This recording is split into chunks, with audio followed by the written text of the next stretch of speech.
Hello again, everyone, and welcome to another edition of the Fantasy Slant, powered by Pro Football Focus. I'm your usual host, Michael Moore, along with our usual review crew of Scott Barrett and Mike Tagliere. A weird week 12, you guys. We were talking about it offline. I don't know that anyone was completely accurate this week. I think there were a lot of misfires on everyone's part. So let's just jump right in and let's, get into this fun, happy time that we all had this week. So first game, let's talk about Chargers-Texans. Chargers win 21-13. I don't know. Who wants to take this? I want to talk about Melvin Gordon first because he was projected to have a really big game. And even the game script, dictated he probably could have had more carries than he actually did, but he only had 17 for 70 yards. So still, he was efficient, just didn't get a lot of work. Why was he so low, Scott? Let's go with you. I mean, why not as many carries as he normally does?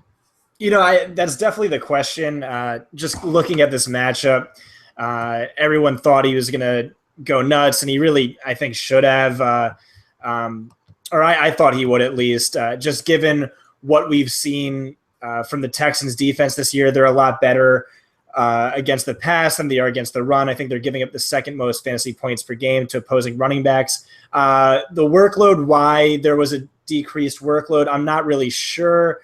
But what is reassuring is that he did see all of the running back snaps, -5, all of the running back carries, and all of the running back targets. So you have to suspect that kind of tilts more towards what we have been seeing in the next coming weeks. On the receiver side, Mike, we had Tyrell Williams, who I wanted to get to, who actually led the team in targets by a fair margin. He had 14 compared to the next closest receiver, Inman, at 6. I mean, Inman's still a good game. He had 6 for 119 and a touchdown. But what makes Tyrell Williams the number one receiver there? Because it seems like he's the go-to guy in place of Keenan Allen and even Antonio Gates when he doesn't show up anymore. Yeah, it's weird. Antonio Gates was on my fade list this week, and I didn't think that he'd have 0 targets. I really didn't think that would happen. So Tyrell Williams, what really sucks about it is the fact that he left the game towards the end with an injury. I didn't hear much about it, but he left, and I don't know if it's serious or not, but let's hope not, because this kid's playing really well. It's kind of going into the fact that it's almost where Keenan Allen was, because if you were to go into Keenan Allen and dive into his stats over the last couple of years, Keenan Allen has been an extremely volume-dependent wide receiver. When he gets, I'm not saying he's not talented, but he's getting a lot of his fantasy production from volume. If you went through it, I can't remember the stats because it's been so long since I talked about Keenan Allen, that in games where he saw fewer than 8 targets, he was essentially useless in fantasy, but he was starting to see 8 or more targets every single week. And that's kind of where you're at with Tyrell Williams, where if he's healthy and he's in the lineup, you have to start him. I remember when we first heard about the Travis Benjamin injury, and I was doing everything in my power to go into my leagues and try and trade for Tyrell Williams. Unfortunately, I was unsuccessful because I play in a lot of industry leagues, and they all know basically what he is to that offense. And they're all just as smart as you, Mike. I'm sorry. Yeah, unfortunately, probably smarter. But no, Tyrell Williams is a target monster, and he's like the go-to guy for Phillip Rivers, and I don't blame him. He's the best wide receiver on that team. So I'm just more curious about what next year brings for them, and when Keenan Allen comes back, where do these two fit in together? Are they going to cancel each other's upside out? Are they going to be really hit or miss? Is it going to be like a Michael Thomas, Brandon Cook situation?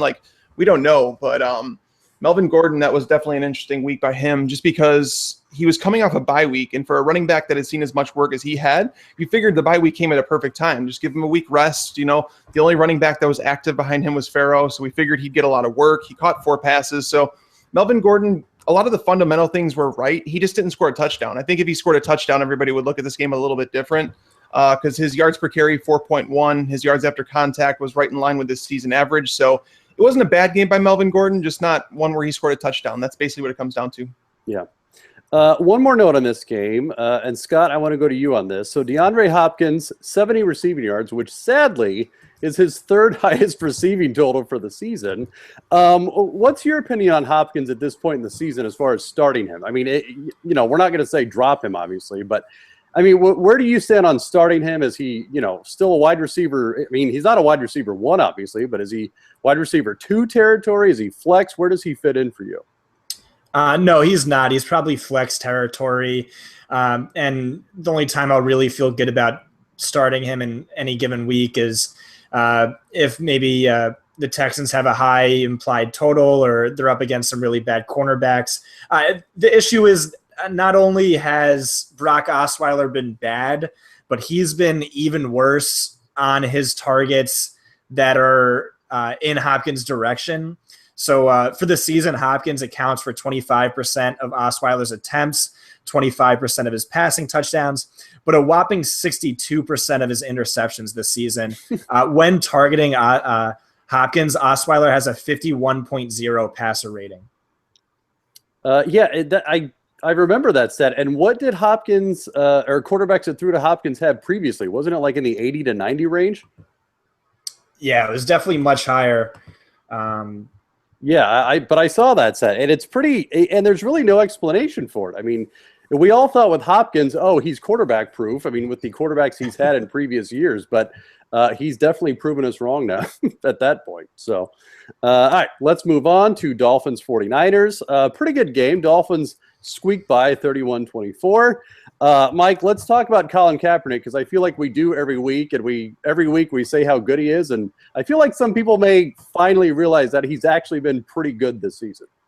Yeah, I've had to get over that myself, because if you were like, because I've seen some people on Twitter talking about Colin Kaepernick and saying, why wasn't he starting all year? Why did Blaine Gabbert start at all? If you guys watched Colin Kaepernick play football last year, you know why Blaine Gabbert started the start of this season. Colin Kaepernick seems to have got his head straight. He still has no touch passes. He doesn't know how to throw a pass under like 100 miles an hour. But his rushing totals have held him afloat. And then on top of that, he's had a couple games now where he's thrown for, the one against the Saints where he threw for, I think it was over 400 yards. And then he's got this game in 296 against Miami, which Miami's been playing pretty solid defense. So to see him do this against Miami, I think it's pretty safe to say Colin Kaepernick is a quarterback one. I know Daniel Kelly, our own PFF editor, he's on the waiver wire show with me, and he's told me that he looks at Kaepernick as a top 12 option the rest of the season. That was coming in before this week, so I got to give him props for calling that out. I did feel like Kaepernick has a solid floor, like a top 18 quarterback, but man, top 12, I guess I can't really argue with it at this point. 113 yards rushing and 3 passing touchdowns. Yeah, I mean, that's 33 points without any bonuses, so that's impressive. Scott, what about you? Yeah, where do you stand on Kaepernick the rest of the way? I think he's a really strong QB1. I think possibly even in that middle tier QB1. Right now, he'd rank 4th among all quarterbacks in fantasy points per game. Over the past 4 weeks, he's averaging 278 passing yards per game and 56 rushing yards per game. Over that stretch, he has 9 touchdowns and only 2 interceptions. Really what that does is, especially with the rushing production, is it gives you a nice, really safe floor. And then everything he does as a passer on top of that is just bonus points. And he's actually, speaking just statistically, he's easily our worst graded passer since he's been named the starter. But he's still putting up a ton of production through the air too, and really not making too many turnovers. When you combine negative game script and all the high pace of play that we see from the 49ers, there's just really a lot to like with him. And I think he's a definite QB1 the rest of the way. Yeah, and for proof of his magical powers, Torrey Smith, of all people, scored a touchdown, which I know is bittersweet for you, Mike. It was a long time coming, but finally in Week 12 we're here, so better late than never on that. All right, so speaking of receivers, I did want to talk about Devontae Parker as well. 3 for 64 today. Statistically, it didn't look great, but look, he was second on the team in targets with 6. Actually left the game a little early with an injury. Had a touchdown called back. So, Scott, have we officially seen sort of a changing of the guard here with Parker and Landry, or where do you see that the rest of the way? Yeah, I don't know. So I was a little hesitant on Parker. I know the trend kind of showed that he was usurping Jarvis Landry, but my issue with him was so last week in week 11, 9 of his 11 targets came in the second half, which made me kind of think he was script dependent. But what he did today is definitely reassuring. I'm not sure if I'll say he's definitely above Jarvis Landry at this moment, but it's definitely encouraging, and he's definitely at least a flex option, maybe better. Okay. Another note on the Dolphins, Mike. Jay Ajayi was supposed to have a big game as well, playing a really bad defense. Only had 45 yards on 18 carries. Did have a touchdown to sort of salvage that. There was a lot of talk pregame about a couple injuries on the offensive line for the Dolphins that had an effect, and there was sort of a mini, discussion on Twitter about it. Where do you think that, did that play a role today, and how big of a role did it play, do you think? Oh, it absolutely played a role. That was something I talked about. So on Roto Grinders, we have a PFF show every single week, and I loved Jay Ajayi before I heard the news about Pouncey being out again, with Laramie Tunsil looking like he was out, Brandon Albert looking like he was out.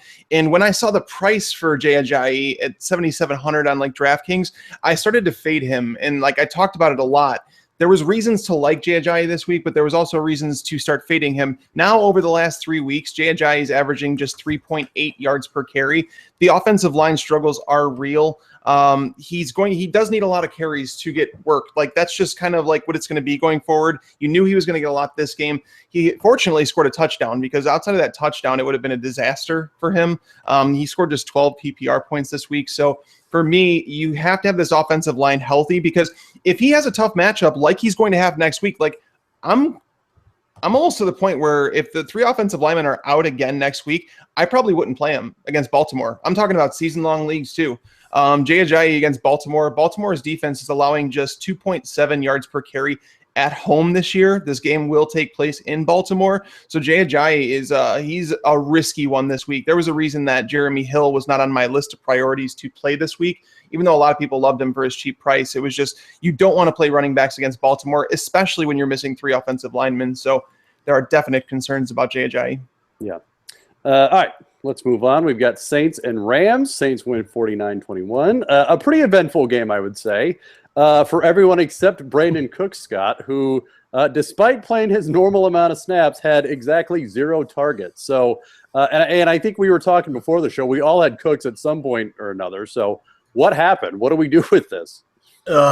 Yeah, It hurts. I was definitely more on Michael Thomas of the two. Heading into this week, the Rams were allowing the second most fantasy points per game to wide receivers who line up to their quarterback's left.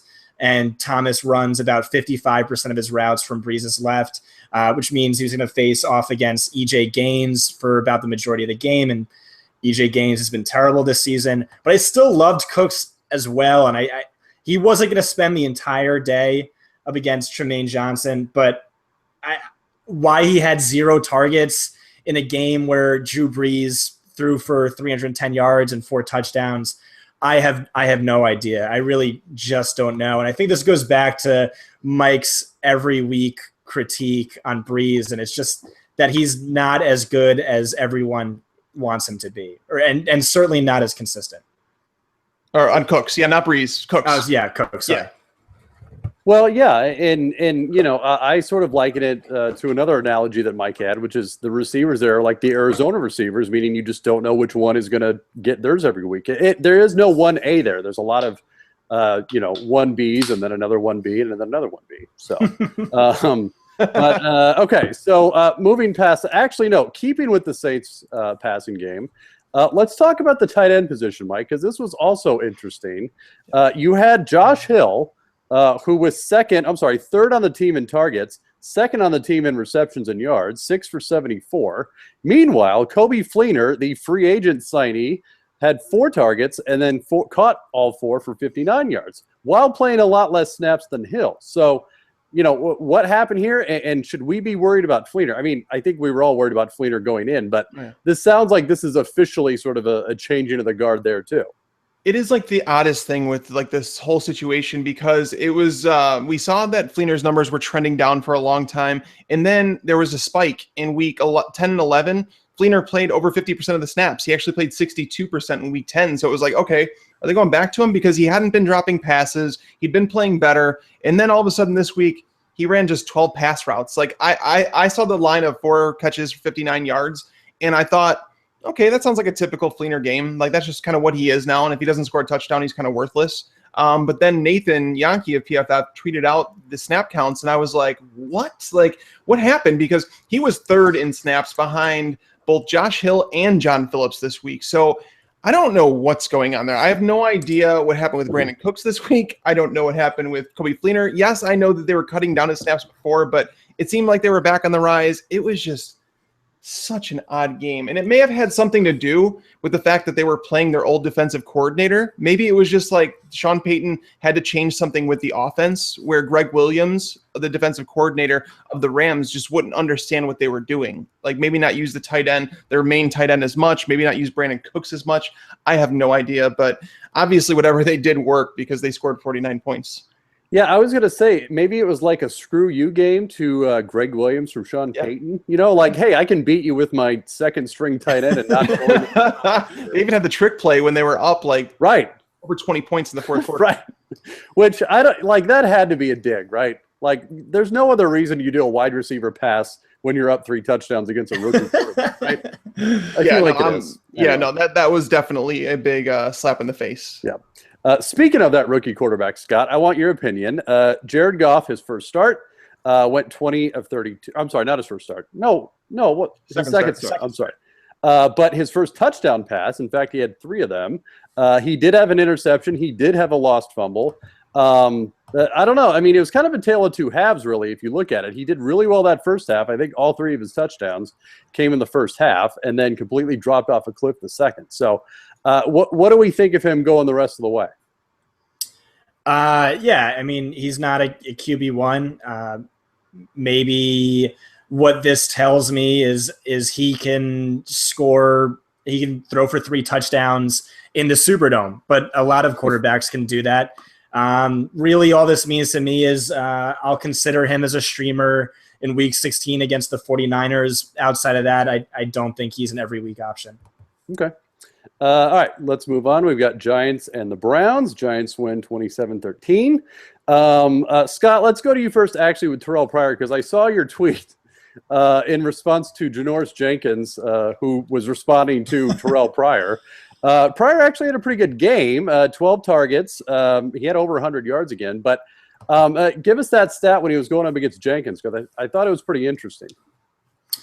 Yeah, that was really funny, by the way, and I have to give props for Terrell Pryor, who handled that far better than Janoris Jenkins did. But the stat, they were kind of like trashing each other, and the stat was Janoris Jenkins saw 4 targets against, or Terrell Pryor saw 4 targets against Janoris Jenkins, and only caught 1 of them for 14 yards. So Jenkins did get the better of Pryor in this contest, but it didn't really matter because Pryor still got his 100 yards. And it's really impressive what he's doing. He's a wide receiver 1 for fantasy. At least that's what the numbers are saying right now. He's doing really well. He's rising above his mediocre to sub-mediocre quarterbacks, which is something, Allen Robinson and DeAndre Hopkins haven't done so far. Well, and one more question on that. It seems like, and we haven't had a lot of Josh McCown this season, but I think a lot of people would say he's the best option there at quarterback. It's certainly not a good option, but the best one they have maybe. And it seems like he zeroed in on Pryor because he led the team in targets, like I said, with 12, which was not even close to anyone else. The next guy had 7. So would Pryor, and Pryor's had a good season, obviously, but besides Pryor, is there anyone else there to own the rest of the way receiving-wise, like a Barnidge or a Coleman or anyone else? Coleman possibly. McCown, I guess, maybe. It was kind of impressive that he threw for 322 yards and a touchdown, no interceptions. I think it's the Giants, who have been surprisingly stout against opposing quarterbacks. Heading into the week, they ranked top 5 in opposing passer rating. He could be deep league streamer worthy. Corey Coleman, too. I just wouldn't feel too great about starting any of these guys unless the matchup was super attractive. I think Terrell Pryor is the one guy that has me excited more than anyone else. Yeah. And just so you know, guys, Corey Coleman and Terrell Pryor in weeks 14, 15, 16, because they're on a bye next week. Week 14, they play the Bengals, then the Bills in week 15, and then Fantasy Championship week, they play the Chargers. Well, there you go. That's pretty decent, I would say. Yeah, the Bengals is a decent matchup, but the Bills and the Chargers, I'm not extremely excited about. Yeah. So, Mike, another note on this game with the Browns. You and I are in a dynasty league together, and we were having a Twitter chat early this morning about Isaiah Crowell and how pretty much he sucks. But he actually did okay if you factor in the receiving game today. I mean, he only had 44 yards on the ground. That's pretty typical. But he added 6 catches for 47 yards, which is highly unlike him because, as we know, Duke Johnson typically is the passing down back there. So is this a blip? I mean, how did this happen with Crowell in the receiving game today? Well, this is really odd. What I said in that chat this morning was someone said that they were going to play like a few shares of Isaiah Crowell, and I said if you've watched Isaiah Crowell the last couple of weeks, you wouldn't play him in any shares. He just looks awful running the ball. Like he just doesn't run with authority. Like it's just like he has no purpose when he's running the ball. It's just he's kind of just going with the flow. And the offensive line hasn't been playing great. They've allowed 14 sacks in the last 2 games, which is just kind of ridiculous considering the teams you played, Pittsburgh and then the Giants on the road. I don't know. But Isaiah Crowell catching passes, I don't understand what Hugh Jackson's doing. I guess I can't question him. He's a great NFL coach. I don't even know. I should say great at this point. I was going to say that may be a little strong at this point, Mike. He's known as an offensive mind. Okay. So he's had running backs before. The weird part for me is why he's not playing Duke Johnson more. Duke Johnson, you can clearly see it when he's running with, like when he's used in the passing game a lot more. He's more explosive. He breaks more tackles. He's one of our most elusive running backs this season at PFF. So it's just really odd. It's kind of like the whole Bilal Powell syndrome where the team just doesn't want to give him any more than 10 touches. And that's just kind of what they're okay with. So Crowell, I don't know. If you have to start him, I guess you have to start him, but I'm not excited about it. Yeah. One more note on this game, Scott, that I did want to ask you. So Rashad Jennings was a popular pick after last week because he seemingly took over, I'm not going to say the complete bell cow role, but he definitely had more carries than Paul Perkins. This week, though, it went back to being a little more even. You had Jennings with 15 carries and Perkins with 9. Neither one of them ran especially well, so it's not like either one of them broke away with the job, but you know, it seems like this is just going to be a very confusing situation rest of the season. Is there any one of those guys that you would trust the rest of the way? No, definitely. I'm a Giants fan.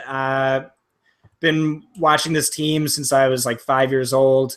And this week was really weird because a lot of like DFS podcasts were talking about how Rashad Jennings was the chalk this week, like must start and cash games.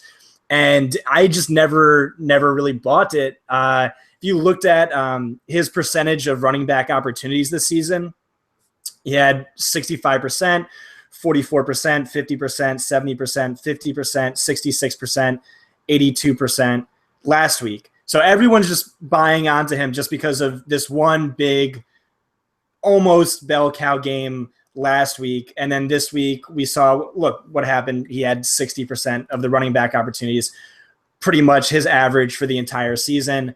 Why are we getting excited about a New York Giants running back? I have no idea. We shouldn't. You heard it here first, folks, from the Giants fan himself. Don't get excited about any Giants running back. Okay, one more game, and then we'll take a quick break. So we had the Falcons and the Cardinals. Falcons win 38-19. Okay, Mike, this is your chance to gloat, I guess, about Taylor Gabriel. Go. Okay, so Taylor Gabriel, a lot of people, like I saw people comment on Twitter basically saying that there's no way that anybody told anybody to start Taylor Gabriel. And I touted him actually on 2 different shows this week, saying that it was more process of elimination. And it did require that Tyrann Mathieu play in order for me to like Gabriel, because with Mathieu playing, Patrick Peterson was going to match up with Julio Jones, limit his ceiling a little bit, cause him to see less targets. Tyrann Mathieu was going to see Mohamed Sanu, who plays the slot on 70% of his snaps. The run game against Arizona is never a good thing. They stop tight ends extremely well. They haven't allowed a touchdown to a tight end all season. No tight end at top 53 yards. So kind of, and then you kind of looked at everything as a whole and you're like, okay, who's it? Marcus Cooper, is that his name? I think the Cardinals' other cornerback opposite them. And that's who Gabriel was going to match up against. Now, did he get the first touchdown on a weird play? Yeah, but that's kind of what Taylor Gabriel does. So for me, Taylor Gabriel was a very, very interesting GPP play this week, and I recommended him on my show this morning that I do. So it was something that was drawn up. Yes, there are people out there that recommended you play him in like a tournament where he'd be less than 2% owned in a matchup that actually was like process of elimination. And I'm just happy to hear it. I'm just happy to see it worked out. Yeah, 4 for 75, 2 touchdowns on 5 targets. I'd say that was pretty efficient of him. Speaking of the Falcons, though, Scott, let's talk about the running backs because why? Okay, answer me this if you can. They keep trying to make Tevin Coleman a thing, and I don't really know why. He had 8 carries, 9 yards, did have a touchdown that I think he vultured from Freeman. Freeman, on the other hand, 16 carries for 60 yards and 2 touchdowns. As far as the receiving game, they both had 2 receptions, so it's not like one was used that much more than the other. I mean, it's kind of frustrating, isn't it, if you're a Freeman owner, especially that they just don't give him the keys and let him go? Yeah, it's super frustrating, but this was Coleman's first game back from an injury, and we saw Freeman kind of not really be too productive when he was given that featured role. Certainly nowhere near as capable as he was last season. And Coleman has been far more efficient as a receiver than Freeman has this season. I'm not sure what to make of it, but I know that it's going to be a committee, especially probably more so than it was this week as Coleman gets healthier. And it's not one that has me particularly too excited trying to guess who goes off in any given week. Right. Okay, one more note on this game. Mike, I did want to mention Jermaine Grisham because I feel like people are going to pick him up off the waiver wire this week because they see his stats, and we need to just warn the people now, right? Yeah, just don't do it. Like, seriously. Like, let someone else do it. No. Pick up CJ Fedorowicz, who's still somehow available in like 70% of Yahoo leagues. Really?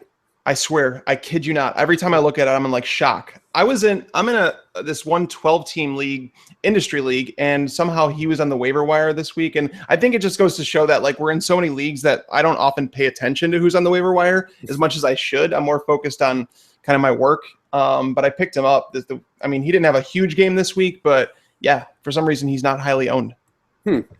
Interesting. Yeah, I think we all agree on the Grisham front, though. I mean, his 10 targets.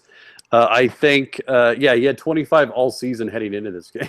So he had literally 40% of his target total in one game. That just pretend that he doesnent exist. Okay.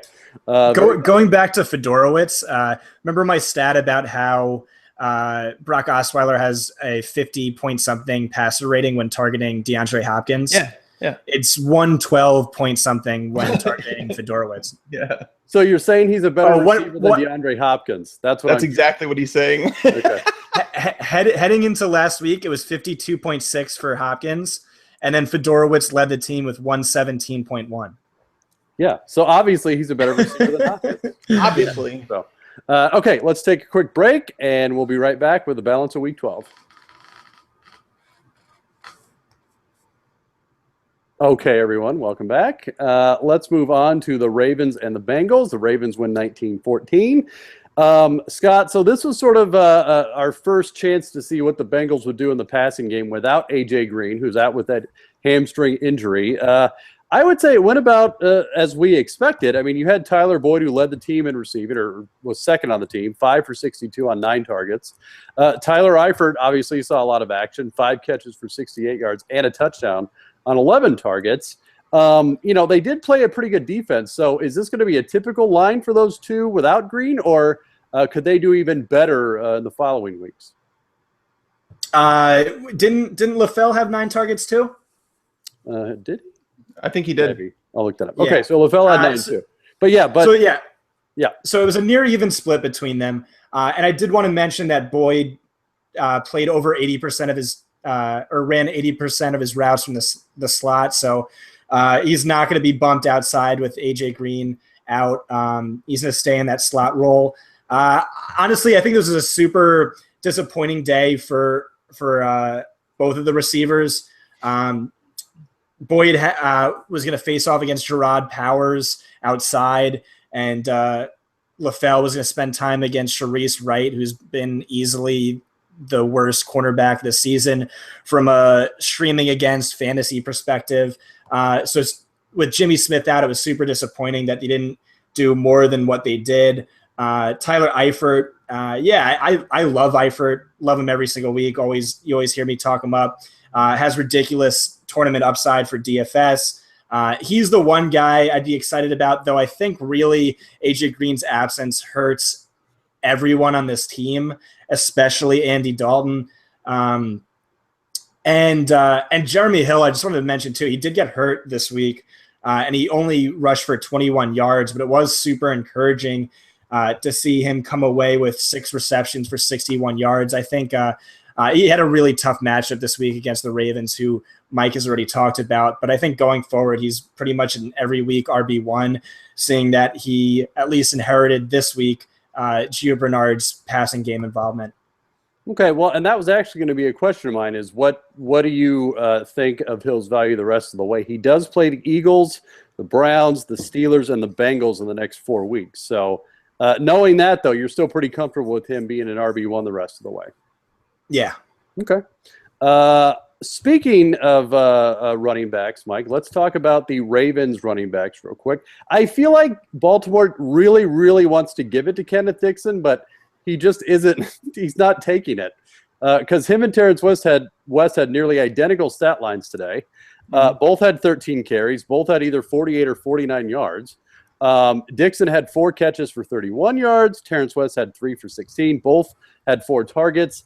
It's like, they really, really want Kenneth Dixon to succeed, but he's just not pulling away from Terrence West, which, I think we're at the point now where you can't tell people that you should go get Kenneth Dixon and start him each week, right?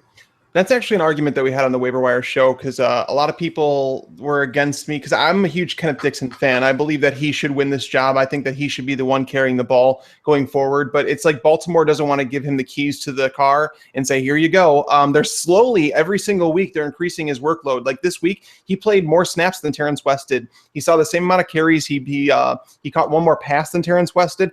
He actually broke 6 tackles this week. Terrence West broke just 1. Kenneth Dixon, if you watch him play the game, he's just a better running back than Terrence West. There's a reason Terrence West has been on 3 different teams in the past couple of years. There's a reason he's been cut. Like, he's just he's not your franchise running back. Kenneth Dixon is going to be that for the Ravens. It's frustrating to see them not give him like the full workload, but we're heading that way. I truly believe it. Every single week, he seems to be outperforming. I wish I had more time to get ready for this show because I would have kind of pulled up the numbers on Kenneth Dixon over the last maybe like 4 weeks versus Terrence West because he's outperformed him seemingly every single week. He's breaking more tackles, everything. So I think we're headed towards a Kenneth Dixon 70-30 timeshare. I just don't know how long it's going to take to get there because, as I mentioned, Dixon played 31 snaps today and West played just 23. So I think we're headed that way, and Dixon's the better talent. I think talent in the end will win. Okay.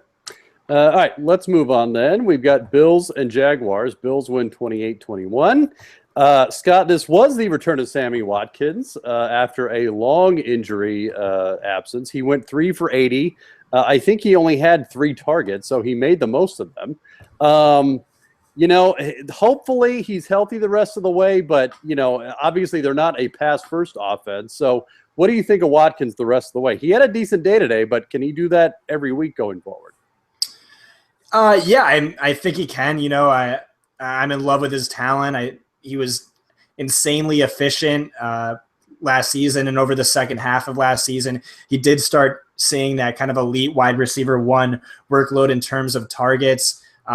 He played less than 50% of the snaps today. I'm not sure if that necessarily jumps back to his typical 90% next week. But it is encouraging to see him go for 80 yards on a limited snap basis. A healthy Sammy Watkins would do wonders for Tyrod Taylor as well, who's really missed that kind of explosive deep threat that Watkins has been, that really puts pressure on the opposing defense. It's hard to say just given his limited workload this week, but I'd feel comfortable starting him next week. Okay. So another question on that, though, and again, I asked this for selfish reasons because I've got LaShawn McCoy in several leagues, but a healthy Sammy Watkins, if he was more of a focus of the offense, does that take away anything from McCoy being sort of the focus of the offense? I mean, McCoy's been great this season, obviously. I mean, he's top 3 running back fantasy-wise this year, but any attention to Watkins, does that take away anything from McCoy, you think? Might take away some touchdown upside, I think. Maybe touchdowns. Okay. Scott, what's your take on it? Yeah, I think it just keeps defenses honest. Before they really didn't have anything else to do but focus all of their attention on McCoy. And I wanted to say about McCoy too, he returned from a broken finger, and it was encouraging to see him get over 30 yards receiving and 2 touchdowns this week. Oh, yeah. Obviously, it didn't hurt him. He had 19 carries. The only other running back that had carries, Jonathan Williams, had 3. So I think McCoy's probably okay. Real quick, Mike, because I feel like, again, some people are going to look at this name on the waiver wire and go, should I pick that guy up? Marquise Lee somehow led the Jaguars in receiving. And for those that couldn't see it, Mike just like scrunched his face in disgust at that. He had 4 for 37 and a touchdown, did lead the team. I'm sorry, he was second on the team in targets with 6. I mean, look, obviously the Jaguars offense is one big dumpster fire this year. I mean, you had Blake Bortles with 80 rushing yards today, who led the team. But is there anything with Lee there? I mean, look, we all know Allen Robinson's had a hugely disappointing season. Burns has even had a disappointing season, relatively speaking. But anything there with Lee, or are you passing? So here's the thing. Before I get into that, I do want to say Sammy Watkins, by the way, yes, I'm with you, Scott. I think he's must start going forward. You have the Raiders week 13, but then the playoffs. His playoff schedule is ridiculous. He plays the Steelers in Pittsburgh, so you know Pittsburgh's going to put up points. It's going to be nothing but passing for Tyrod Taylor. He could burn the corners there. I'm not worried about that. Then they play the Browns in week 15, and then they play it's the Dolphins in week 16. So Sammy Watkins' schedule looks really, really good too. But Marquise Lee, I'm not in love with Marquise Lee. Somebody asked me about him this week, and they're like, do you think he's a great tournament play? And I said, no. He didn't score a touchdown up until last week. He caught his first touchdown. I'm not going to bet on that happening in back-to-back weeks. Of course, he caught a touchdown. But the reason that I think he's definitely worth it is because typically this Jaguars offense, and now that Chris Ivory's hurt and Allen Hurns is now hurt. After he scored his touchdown, he was laying on the ground, writhing in pain. It's his hamstring. So I'm guessing it's a bad hamstring injury. He's going to miss at least a week, maybe 2. So Marquise Lee is going to be in line he's already been seeing plenty of targets. So I think you could write him in for 6 to 9 to 10 targets per game in this offense that typically throws the ball an awful lot. This was a really weird game because every week I make it a point to go through the box scores, and I have my wife read me all the box scores, and I put them in my own spreadsheets instead of just looking at everybody else's. You can go anywhere you want and see box scores, but I put them in myself so I can actually see and hear everything, know everything that happened. And there was only 44 pass attempts in this game. My wife looked at me and she's like, did they only play one half? What happened? And it's true. Tyrod Taylor, 18 passes, Bortles 26. So it was just a really odd game, but usually you're going to get Bortles throwing the ball 40 times a game. And so I think Marquise Lee is actually a pickup if he's available out there based on volume alone. Okay. So real quick, Mike, is that what you and your wife consider date night, or? I would say if it is, that's awesome. For me personally, probably I think it's one of the coolest things because sometimes she's taking a nap and I'm like, damn it, I have to do it myself. But yeah, it's nice when she reads them off to me and I can kind of just put them in and just kind of think as I'm putting them in and stuff like that. Yeah. See, Scott, this is what we have to aspire to. So, all right, let's move on. Titans, Bears. Titans win 27-21. Scott, we can talk about how good Marcus Mariota is, but I'm pretty sure people know that by now. He had 2 more passing touchdowns. He had 46 more rushing yards. He has 2 passing touchdowns in 10 of his 12 games this season. I don't know. Anything to add on other than he's really, really good this year? 21 touchdowns, 3 interceptions in his last 8 games, 117.7 passer rating over that stretch, averages 260 passing yards per game, had 238 rushing yards, 2 rushing touchdowns on top of all that. No, he's fantastic. He's playing amazing, lights out, elite fantasy option at the quarterback position. But I know who you're excited to talk about. I'm excited to talk about Matt Barkley. The guy we've waited all season for. I was going to ask you, who was the better quarterback in this game, Scott? Matt Barkley? My God. And it's crazy what he accomplished today. Third string quarterback with 360 316 passing yards and 3 touchdowns, though he also threw 2 picks on 54 pass attempts. What this reminds me of, though, is I don't know if you remember, but like around Halloween, I had a stat that was that I just pulled up. Since 2013, Jay Cutler's backups have outscored him 19.4 to 17.8 in terms of fantasy points per game. And it looks like that trend's continuing this week as well, with Barkley having a monster fantasy game. But still don't really see this continuing going forward. Well, and for the folks listening, Scott and Mike, chime in too, but what is that a function of? Is that just a function of the offense and the team being so bad that they're playing behind a lot and they're chucking it? Or, I mean, is it the system that's in place? I mean, what accounts for Chicago quarterbacks seemingly being decent, at least from a fantasy perspective? Because like you said, Hoyer, who was Cutler's backup, did pretty well earlier in the season too. It has a lot to do with everything. Yeah. Go ahead, Scott. I'll answer afterwards because I'm going to go on a rant because it's my Bears. All right, awesome. Yeah, I just want to say, yeah, they have no Zach Miller, they have no Alshon Jeffrey. It's ridiculous. Mike, sorry, take it away. No, I mean, yeah, when he's throwing to a starting lineup of Cameron Meredith, Marquise Wilson, Josh Bellamy, his tight end nobody's ever even heard of, like it's, it was never expected for Barkley to do anything. And I've told people for a long time that the backup quarterback in Chicago, regardless who of the starter is, the backup quarterback in Chicago is always their favorite quarterback. And that's the way it's always going to be, because it just so happens in these games, I think it's a combination of things where they're playing from behind. I mean, we saw him throw 50-something times today. Teams taking them lightly because they are playing against a backup quarterback. Josh McCown did something similar. If you go back to Caleb Haney, how he played behind Jay Cutler, a lot of people thought Caleb Haney was going to be good and that Cutler should have been benched then. And it's been so frustrating as a Bears fan to see this go on. And I said something not too long ago that I said Bears fans should be really careful what they wish for about wishing Cutler gone, because I don't think they realize how bad the quarterback free agent market is. And if you're going to sign a rookie, a lot of rookies aren't ready to start right away. I mean, you saw Jared Goff struggle in his first start. I know he did well against the Saints, but our PFF rankers, by the way, our analysts, his PFF quarterback rating was, I think, 22nd of 26 quarterbacks. So he didn't grade very well with PFF. Yeah, I'm not one of those people that it's just going to say, yeah, Matt Barkley he should have been starting over Cutler all along, because he shouldn't have. And Matt Barkley, that will be the game of his life. That's what he'll be remembered for. And yeah, I don't know. He was put into a really tough spot, but I said it even at halftime before all the scoring took place against the Titans. I actually tweeted out that the Titans defense, I don't really care that they're up 21-7 or whatever it was. They were playing awful defense. It was horrible. Like, I don't know what they were doing. They weren't playing run defense. They couldn't cover a receiver to save their life. On top of all the yardage he threw for, there was multiple deep pass interference calls that, honestly, the cornerbacks just didn't know what they were doing. And going through PFF's wonderful stat base, I was able to find out, if you factor in that the Bears dropped 10 passes, which is, by the way, a record at PFF. We've never had more since 2006 that we've tracked everything. There's never been more drops by a team in any one game.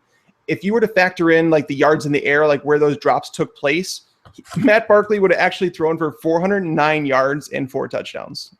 Wow. That was quite the rant, Mike. Good for you. I hate talking about the Bears. Well, we won't do it again, at least not on this episode. Okay. Yeah. All right, let's get to the afternoon games then. We had Tampa beat Seattle 14-5, a rather weird box score, or a rather weird score in general.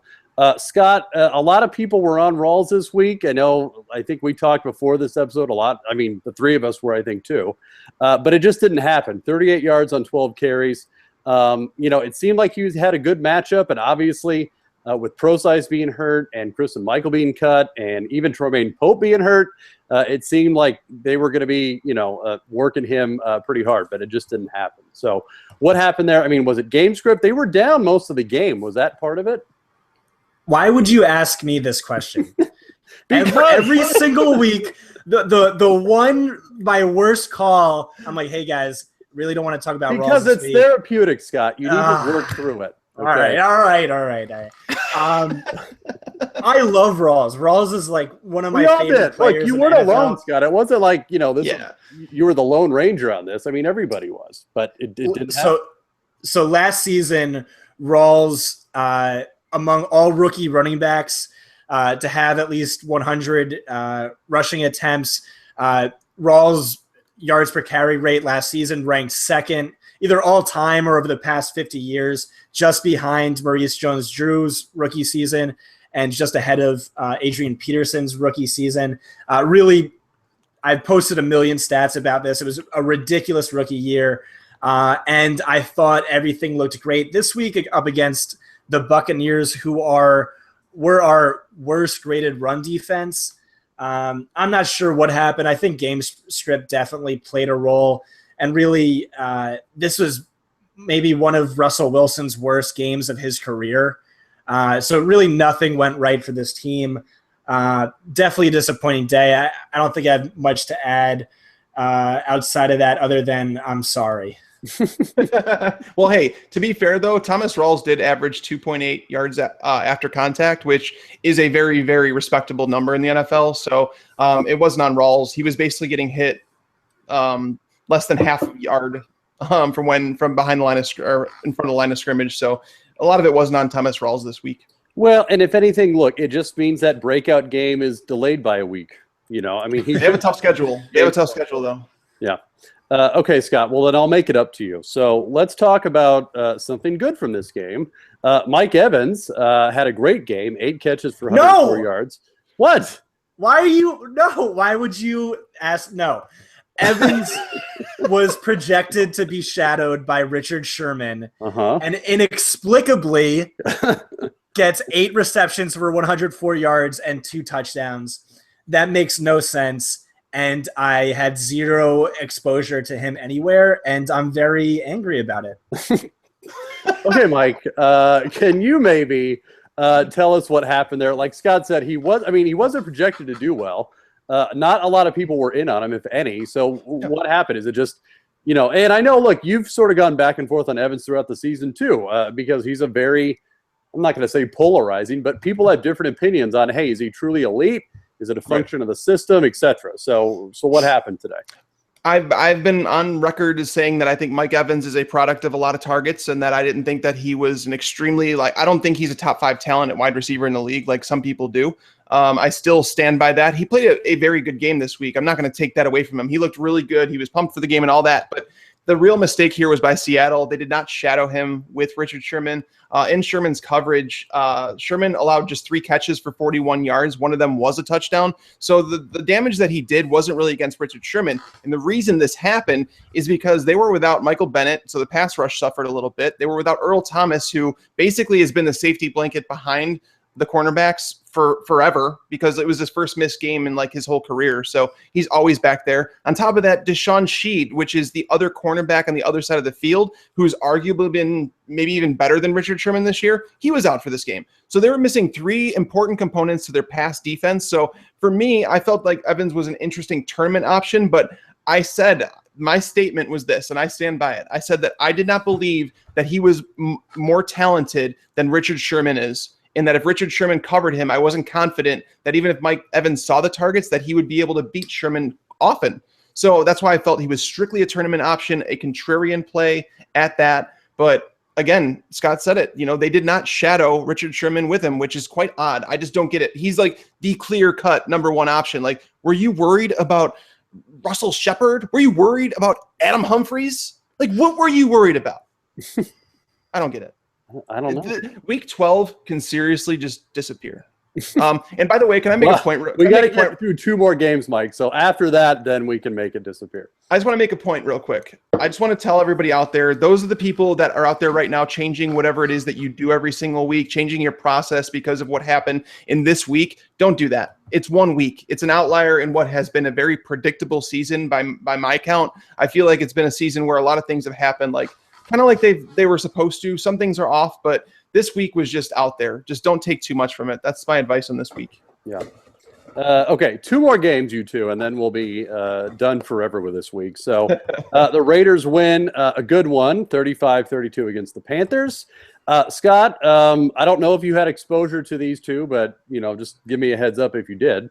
So we had Michael Crabtree, good game, 8 for 110 on 13 targets. Amari Cooper, not a good game, 4 for 22.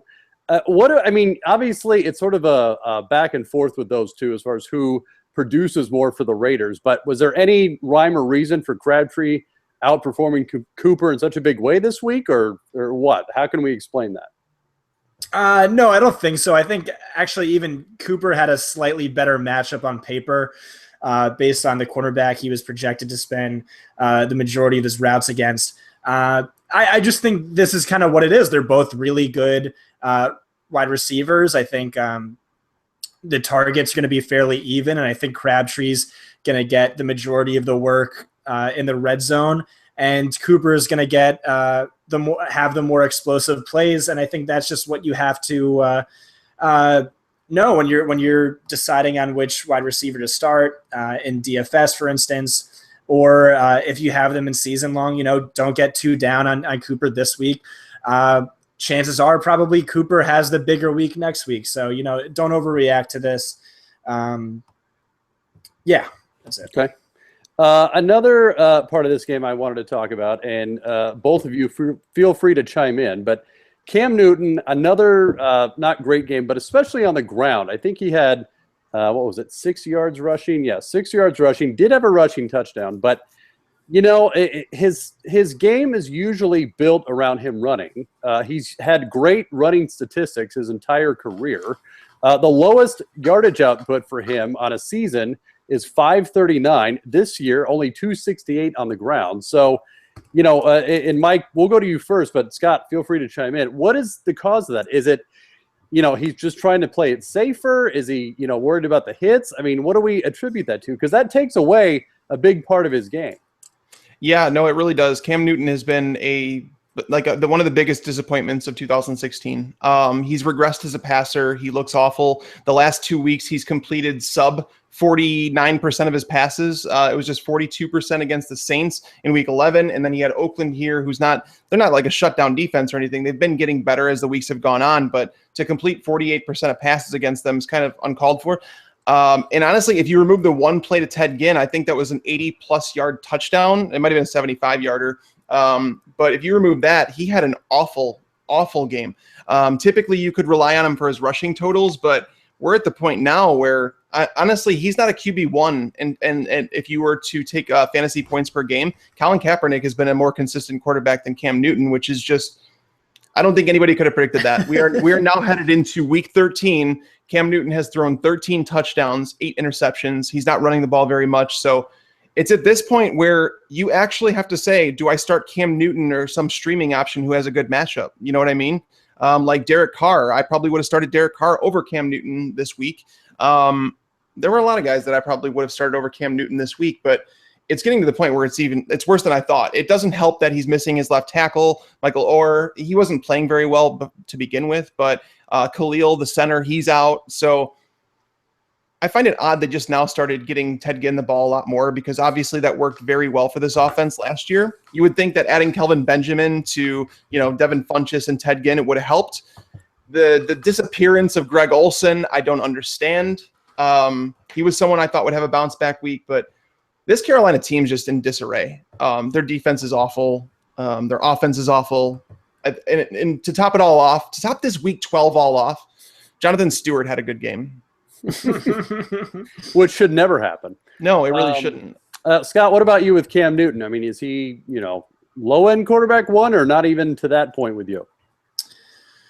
No, I think what Mike said, I think Mike called it perfectly. And it was an 88-yard catch to Ted Ginn that resulted in the touchdown. I do want to say that Oakland is worse on the ground than they are via the pass, at least since like week 3 or so. Yeah. They rank bottom 5 in yards per carry against. But still, Jonathan Stewart usually is very game script dependent.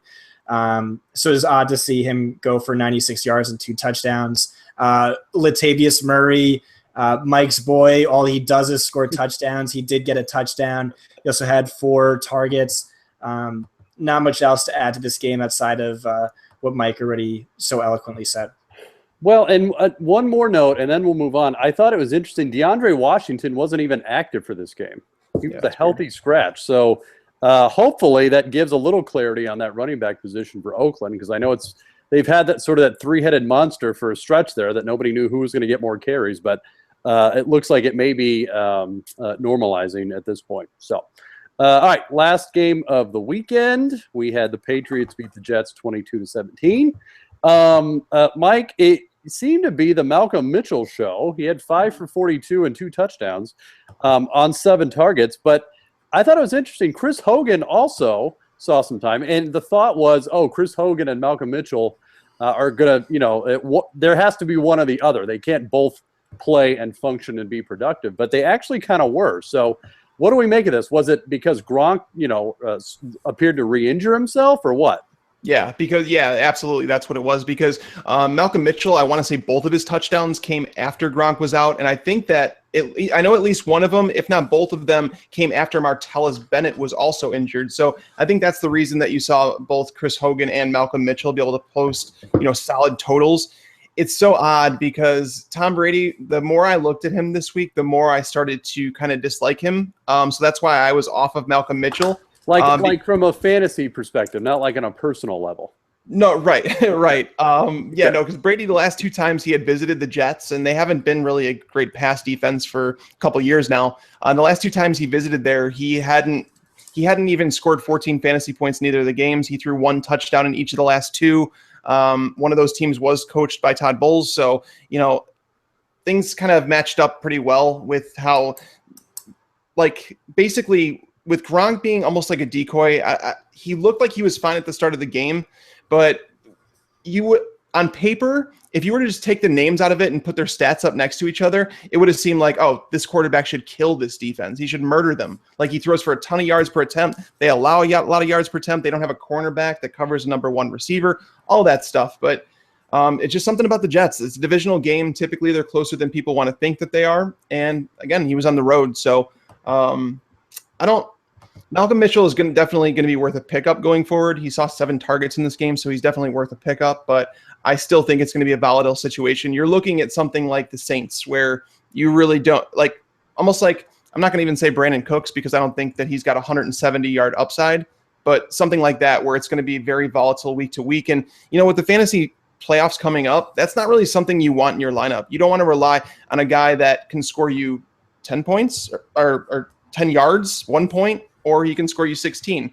You definitely want a little bit of consistency, unless you're looking for a desperation option, and that's where Malcolm Mitchell kind of comes in. Yeah. Scott, on the Jets side, we had Brandon Marshall had a pretty decent game, 6 for 67 and a touchdown. But Enunwa had the game of his life, 5 for 109 and a touchdown. He was a popular waiver wire pickup when Decker went out earlier in the season. Had a stretch there where he was pretty decent, but kind of fell off since then. But what do you make of this game? I mean, obviously he wasn't going against the best secondary, so it makes sense that he had a good game. But was this just a blip, or is he somebody that you should consider starting in sort of that flex spot the rest of the way? No, I'm not on Quincy Enunwa. Really what happened here was, and no one knows this, which is really odd, because I've been ranting about it for about a month now, is the Patriots have a really bad pass defense. This is a defense I think you could stream against every week going forward. Heading into the week, they ranked second most in average points allowed over expectation to opposing quarterbacks. So really, any quarterback going against the Patriots, lock them up for in fantasy. They face a lot of mediocre to sub-mediocre guys who have done well against them. Ryan Fitzpatrick, again, this week, 269, 2 touchdowns, no interceptions, a 115 passer rating. This is a guy who's been terrible all season. Marshall got his. Enunwa did well, but he's super volatile and hard to predict on a week-to-week basis. Also, he drops a ton of passes. I'm not really excited about any of these guys unless there's a really great matchup. I think Marshall's kind of stuck in that DeAndre Hopkins, Brock Osweiler kind of purgatory where he's tied too much to the play of his quarterback.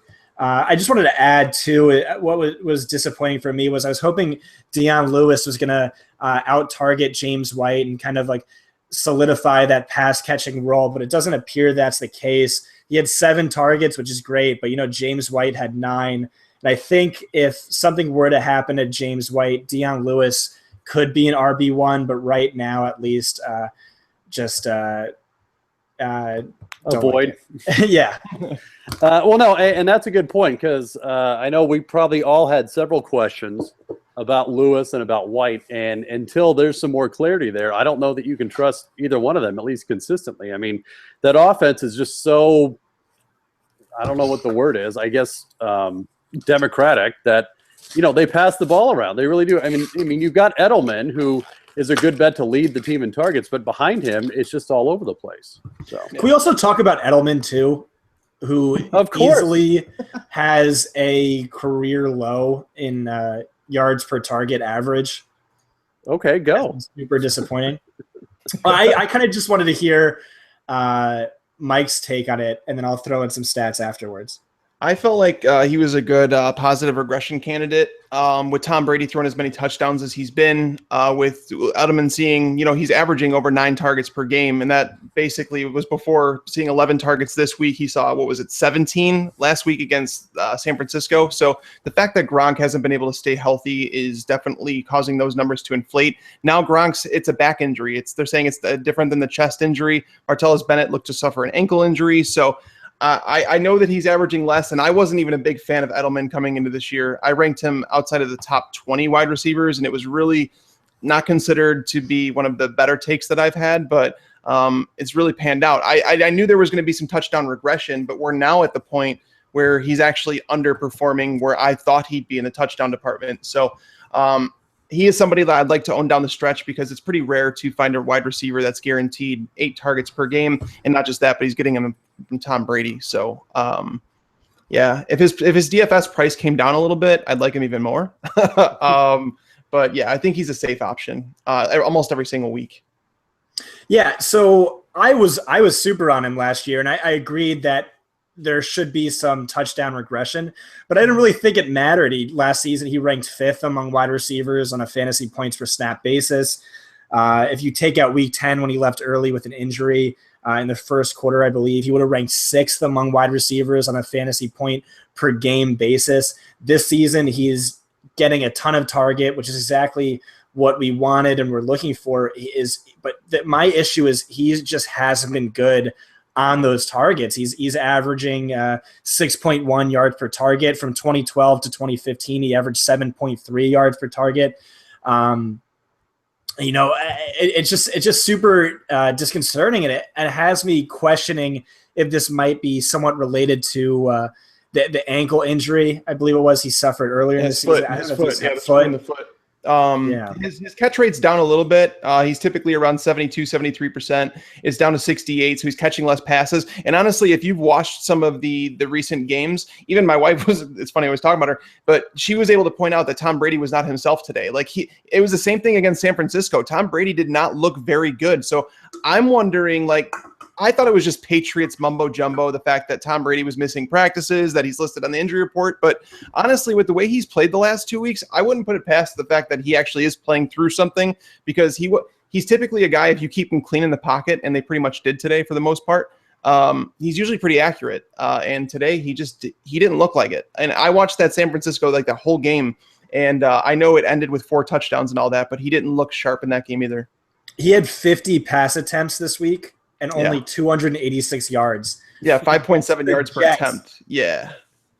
Not good. Yeah, that's not very efficient for you mathematicians. So, okay, that will do it for this edition of the Fantasy Slant. For Mike Tagliere and Scott Barrett, I'm Michael Moore, and we'll see you next time. Bye, Week 12.